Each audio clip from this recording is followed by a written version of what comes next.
திமுக பொதுச் செயலாளராக இருந்த ஜெயலலிதா மறைவுக்கு பின் பாஜகவின் தேசிய ஜனநாயக கூட்டணியில் இணைந்த அதிமுக 2019 நாடாளுமன்ற தேர்தல் 2021 சட்டமன்ற தேர்தலை எதிர்கொண்டது. 2019 மக்களவை தேர்தலில் வெற்றி பெற்று பாஜக ஆட்சி அமைத்தாலும் அந்த கட்சியால் தமிழகத்தில் ஒரு தொகுதியில் கூட வெற்றி பெற முடியவில்லை. அந்த கூட்டணியில் அதிமுக சார்பில் தேனி தொகுதியில் போட்டியிட்ட முன்னாள் முதல்வர் OPS மகன் மட்டுமே வெற்றி பெற்றிருந்தார்.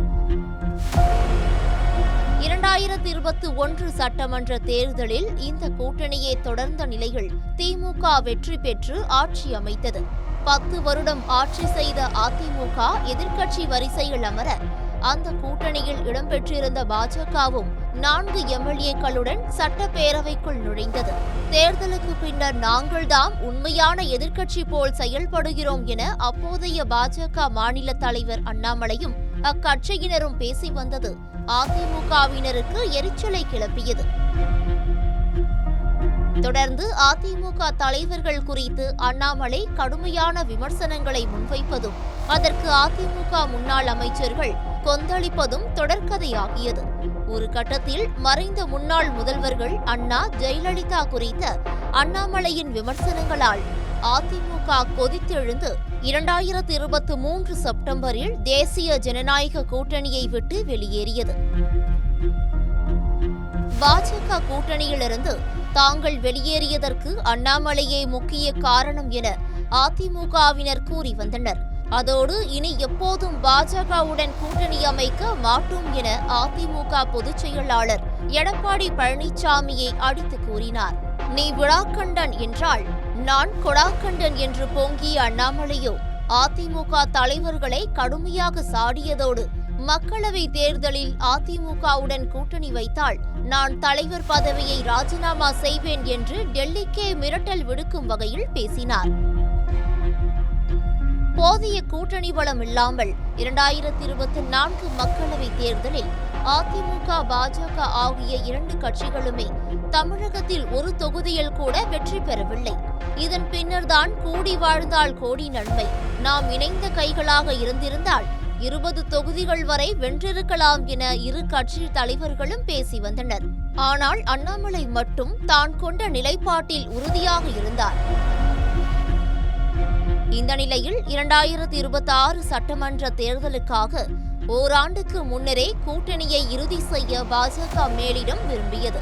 வேறு யாரும் தன்னை நம்பி வராத நிலையில் மீண்டும் பாஜகவுடன் இணைவது சரியென முடிவெடுத்த அதிமுக தலைவர்கள் அண்ணாமலையை மட்டும் தலைவர் பதவியில் இருந்து நீக்க வேண்டும் என்று டெல்லி தலைமையிடம் முறையிட்டதாக கூறப்பட்டது.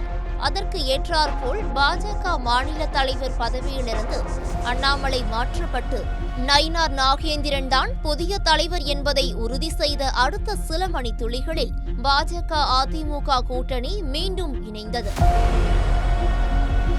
கடந்த ஏப்ரல் மாதம் 11ஆம் தேதி சென்னையில் செய்தியாளர்களை சந்தித்த மத்திய உள்துறை அமைச்சர் அமித்ஷா பாஜக அதிமுக கூட்டணி உறுதியானதை அறிவித்தார். தமிழ்நாட்டில் அதிமுக தலைமையில்தான் கூட்டணி செயல்படும் என்றும் தேர்தலில் வெற்றி பெற்று பழனிசாமி மீண்டும் முதல்வர் ஆவார் என்றும் அமித்ஷா கூறினார். அதிமுக பாஜக கூட்டணி மீண்டும் இணைந்தாலும் அக்கட்சியின் தொண்டர்கள் மட்டும் அதனை ஏற்றுக்கொள்ளாதவர்களாய் ஒருவரை ஒருவர் விமர்சித்து வந்தனர்.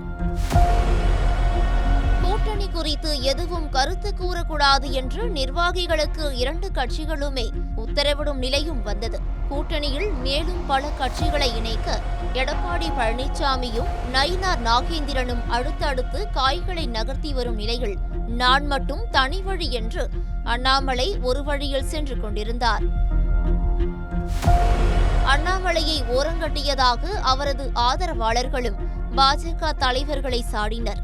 இதனால் அண்ணாமலை ஆதரவாளர்களின் செயல்பாடுகளால் இந்த கூட்டணி மீண்டும் உடையும் என்று அரசியல் விமர்சகர்கள் கூறி வந்தனர். கூட்டணியில் நிலவும் விரிசல் குறித்து தகவல் அறிந்த அமித்ஷாவும் சமீபத்தில் மதுரையில் நடைபெற்ற கட்சி நிர்வாகிகள் கூட்டத்திற்கு வருகை தந்து நயினார் நாகேந்திரன், அண்ணாமலை ஆகியோரை தனித்தனியாக அழைத்து பேசினர்.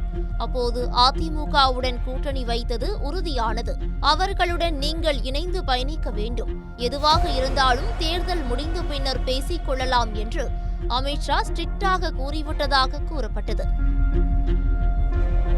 இதனிடையே அதிமுக வெற்றி பெற்றால் அந்த கட்சி தலைமையில்தான் ஆட்சியா அல்லது கூட்டணி ஆட்சியா என்ற கருத்து கிளம்பி கூட்டணியில் மீண்டும் புகைச்சலை ஏற்படுத்தியது.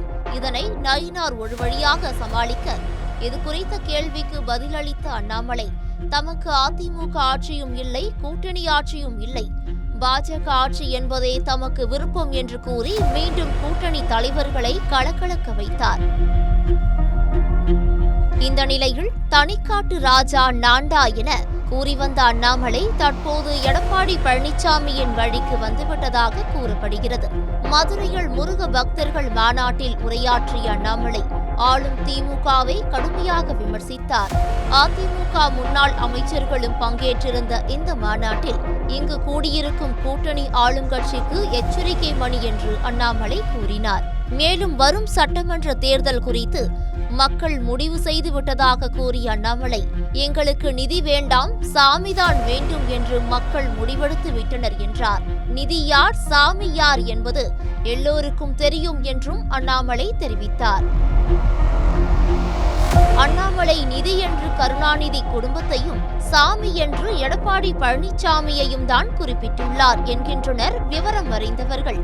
நேரடியாக பழனிசாமிதான் அடுத்த முதலமைச்சர் என்று சொல்ல மனம் வராவிட்டாலும் நாசுக்காக தன் நிலைப்பாட்டை அண்ணாமலை விளக்கியுள்ளதாகவே அரசியல் விமர்சகர்கள் கூறுகின்றனர். அண்ணாமலையின் இந்த திடீர் மாற்றம் பாஜக மற்றும் அதிமுக தலைவர்களை குஷிப்படுத்தியுள்ளதாம்.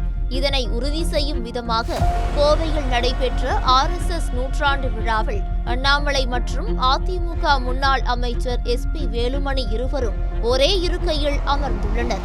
அண்ணாமலை எடப்பாடி பழனிசாமியின் வழிக்கு வந்துவிட்டதாக அதிமுகவினர் நிம்மதி பெருமூச்சு விடும் நிலையில் அவர் சாமி என்று எடப்பாடி பழனிசாமியை குறிப்பிடவில்லை.